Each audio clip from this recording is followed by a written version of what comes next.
Good morning students. आज की class में हम पढ़ेंगे आपका fifth chapter surface chemistry. Okay, fifth chapter पृष्ठ रसायन।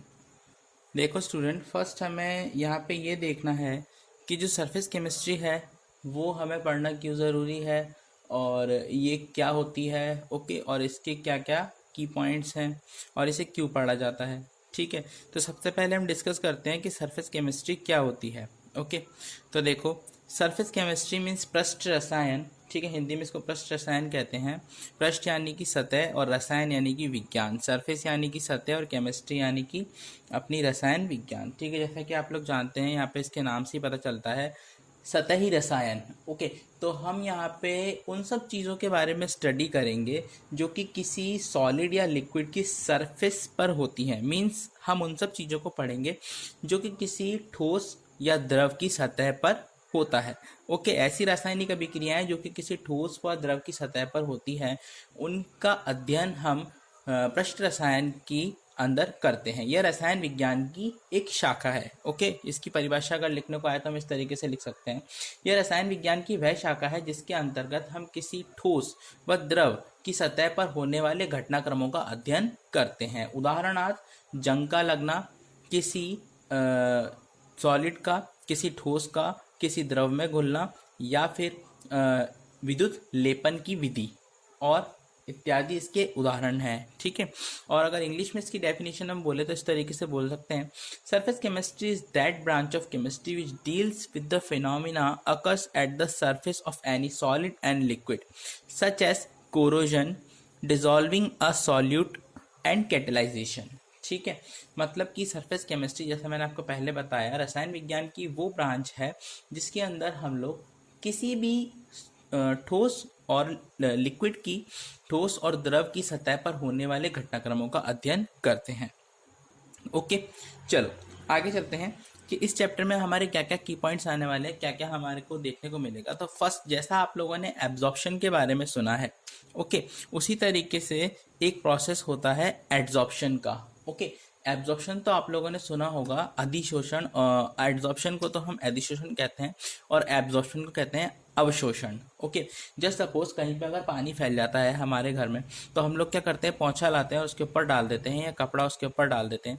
तो क्या होता है, थोड़ी देर बाद वो कपड़ा सारे के सारे पानी को अवशोषित कर लेता है, मतलब सारा का सारी पानी उस कपड़े के अंदर चला जाता है। तो वो प्रक्रिया तो होती है अवशोषण की प्रक्रिया।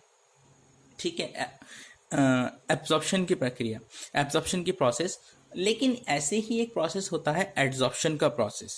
ठीक है, तो इसको हम देखेंगे कि एड्जॉर्प्शन जो है वो क्या होता है। एड्जॉर्प्शन को हिंदी में अधिशोषण कहते हैं। तो एड्जॉर्प्शन क्या है और अधिशोषण क्या है, मतलब ये हम यहाँ पे पढ़ेंगे। ठीक है, तो एड्जॉर्प्शन के अंदर क्या होता है, देखो बच्चों, मैं एक्सप्लेन करता हूँ कि सपोज करो कोई भी सब्सटेंस है, कोई भी पदार्थ है, उसके कण जब किसी ठोस या द्रव की सतह पर इकट्ठा हो, यहाँ पे खाली कहाँ पर इकट्ठा होंगे कण, ठोस या द्रव की सतह पर, तो हम उसको कहेंगे एड्जॉर्प्शन, अधिशोषण। ओके, मतलब कि कोई भी पदार्थ है, उसके कण अगर किसी ठोस या द्रव की सतह पर जाकर इकट्ठा हो रहे हैं, चिपक रहे हैं, तो उसे हम कहेंगे अधिशोषण या फिर एड्जॉर्प्शन। ठीक है, तो एड्जॉर्प्शन की जो परिभाषा होगी वो किस तरीके से लिखी, हम देखें एड्जॉर्प्शन की डेफिनेशन किस तरीके से लिखेंगे। द फिनोमिना ऑफ अट्रैक्टिंग और retaining molecule of a substance on the surface of any solid and liquid retaining in higher concentration of the molecule on the surface, it's called adsorption. Example, dust on book.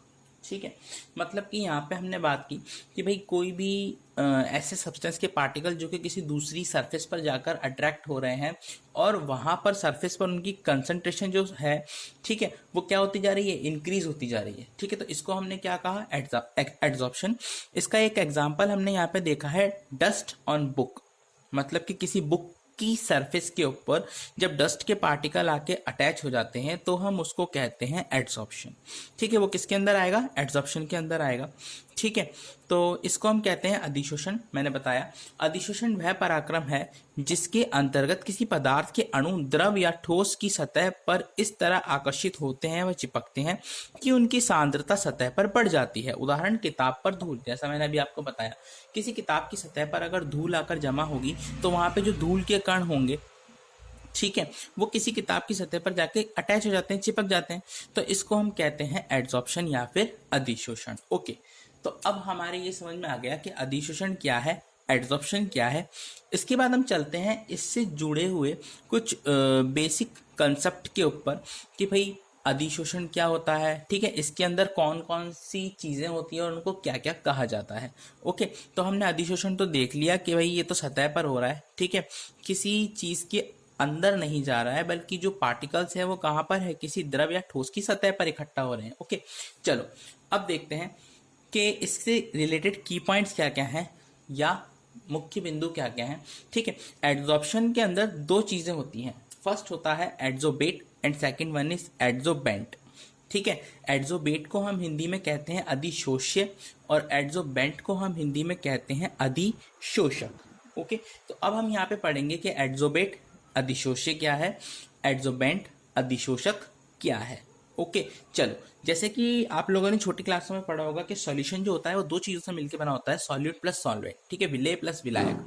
जो विलयन होता है वो दो चीज़ों से मिलकर बना होता है, फर्स्ट होती है विलेय और सेकंड होता है विलायक। ओके, उसी तरीके से यहाँ पे जब हम एड्जॉर्प्शन पढ़ रहे हैं, अधिशोषण पढ़ रहे हैं, तो इसके भी दो पॉइंट्स हैं या फिर हम कह सकते हैं इसके दो भाग हैं जिनके बीच में ये हो रहा है, तो उनको हमने बोला है, फर्स्ट है हमारा एड्जोबेट और सेकंड है हमारा एड्जोबेंट। एड्जोबेट जो है हमारा वो है अधिशोष्य और जो एड्जोबेंट है हमारा वो है अधिशोषक।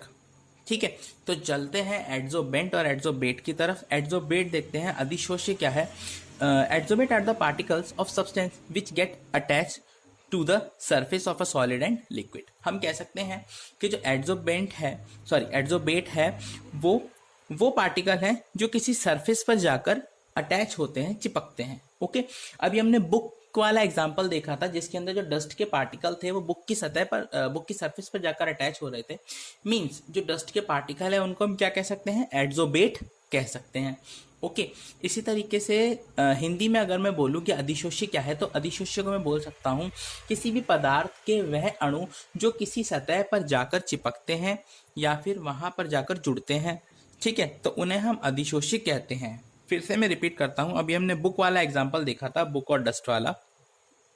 उसके अंदर जो डस्ट के पार्टिकल्स थे बच्चों, वो किसी बुक की सतह पर जाकर चिपक रहे थे। तो यहाँ पे डस्ट के जो पार्टिकल हैं, मैं फिर कह रहा हूँ, डस्ट के जो अणु हैं, धूल के जो कण हैं, वो कहलाएंगे आपके अधिशोष्य। ओके, अब नेक्स्ट जो पॉइंट है हमारा वो है हमारा एड्जोबेंट। ओके, एड्जोबेंट क्या है अब हम वो देखेंगे। Adsorbent is the surface of any solid and liquid at which adsorption take place or particle get attached। ठीक है, तो एड्जोबेंट हम कह सकते हैं किसी भी सतह का वो भाग जहां पर की पार्टिकल्स जो कि किसी पदार्थ के अणु हैं या पार्टिकल्स हैं वो आकर जुड़ते हैं। ठीक है, तो मतलब वो सरफेस जिस पर पार्टिकल आके जुड़ रहे हैं उसे हम कहते हैं बच्चों एड्जोबेंट। ओके, और हिंदी में इसको कहते हैं अधिशोषक। तो हिंदी में हम इससे बता सकते हैं कि किसी सतह का वह भाग जहां पर किसी पदार्थ के अणु आकर जुड़ते हैं या आकर्षित होते हैं उसे हम अधिशोषक कहते हैं। ठीक है, तो फिर से हम एक बार कंसीडर करते हैं बुक और डस्ट वाला एग्जाम्पल, जिसके अंदर डस्ट के जो पार्टिकल्स थे वो थे हमारे एड्जोबेट और बुक की जो सतह थी, जो हमारी किताब थी उसकी जो सरफेस थी, बुक की जो सरफेस थी, किताब की जो सतह थी, उसको हम कह सकते हैं एड्जोबेंट। ओके, तो आई थिंक अभी आपका क्लियर हो चुका होगा कि एड्जोबेट क्या है और एड्जोबेंट क्या है, अधिशोष्य क्या है और अधिशोषक क्या है और अधिशोषण क्या है। ठीक है, मैं एक बार फिर से तीनों चीजें रिपीट करता हूं। अधिशोषण जो है हमारी वो एक सतह प्रक्रिया है। कैसी प्रक्रिया है बच्चों? सतह प्रक्रिया। यहाँ पे जो पदार्थ के अणु होंगे वह किसी ठोस या द्रव की सतह पर जाकर चिपकेंगे। ओके, ठीक है, चलो अब हम चलते हैं, कुछ एग्जांपल देखते हैं। देखो यहाँ पे मैंने एक डायग्राम बनाया सिंपल सा, जिससे आपको आइडिया लग जाएगा कि एड्जोबेट क्या है और एड्जोबेंट क्या है, अधिशोष्य क्या है और अधिशोषक क्या है। ठीक है, तो यहाँ पे ये है हमारी बुक की सतह, जो ग्रीन मार्क है वो है बुक की सतह, और जो गोल गोल डस्ट के पार्टिकल्स है वो है हमारे डस्ट के पार्टिकल। तो इनको मैं कह सकता हूँ एड्जोबेट और इनको मैं कह सकता हूँ एड्जोबेंट। एड्जोबेट मीन्स अधिशोष्य और एड्जोबेंट मीन्स अधिशोषक। ओके, नेक्स्ट हम आगे चलते हैं, कुछ और एग्जांपल कंसीडर करते हैं इसके, जिससे क्लियर हो जाएगा कि एड्जोबेट क्या है और एड्जोबेंट क्या है, अधिशोष्य क्या है, अधिशोषक क्या है। ठीक है, फर्स्ट वाला तो हमारा बुक वाला एग्जाम्पल है जिसको हमने बहुत बार देख लिया। सेकेंड वाला है हमारा जब हम बरसात के अंदर जाते हैं छाता लेके। ओके। जब हम बरसात के अंदर छाता लेके जाते हैं तो जो पानी होता है उसके जो कण होते हैं, ठीक है, अणु होते हैं, वो छाते की सतह पर क्या होते हैं, चिपक जाते हैं।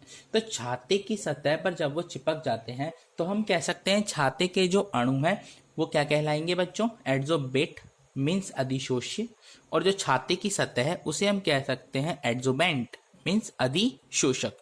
और अगर इसका अगला उदाहरण लें हम, तो किसी दरवाजे पर लगा हुआ पेंट या फिर किसी खिड़की पर लगा हुआ पेंट, हम लोग कह सकते हैं कि जो पेंट है उसके जो अणु हैं वो किसी खिड़की पर चिपक जाते हैं, मीन्स उसके जो अणु हैं वो चिपक गए हैं किसी खिड़की की सतह पर या दरवाजे पर जो किया गया है। ओके, तो हम कह सकते हैं कि जो पेंट के अणु हैं वो है हमारा एड्सोबेट, और जो खिड़की की सतह है, दरवाजे की सतह है, वो है हमारी एड्सोबेंट। ओके, एड्सोबेट मीन्स अधिशोष्य, सॉरी अधिशोष्य, हाँ सही है, अधिशोष्य, और एड्सोबेंट मीन्स अधिशोषक। ओके, चलो बच्चों, तो आई थिंक इतने एग्जाम्पल से आपका क्लियर हो गया होगा कि एड्सॉर्प्शन क्या होता है, एड्सोबेट क्या होता है, एड्सोबेंट क्या होता है। ओके, आज की क्लास इधर ही ओवर करते हैं। इसके बाद नेक्स्ट क्लास में हम लोग देखेंगे कुछ टॉपिक्स हैं इसके कि एड्सॉर्प्शन के टाइप्स कितने होते हैं, ठीक है, और एड्सॉर्प्शन कैसी फिनोमिना है, एड्सॉर्प्शन को कंपेयर करेंगे हम लोग एब्जॉर्प्शन से।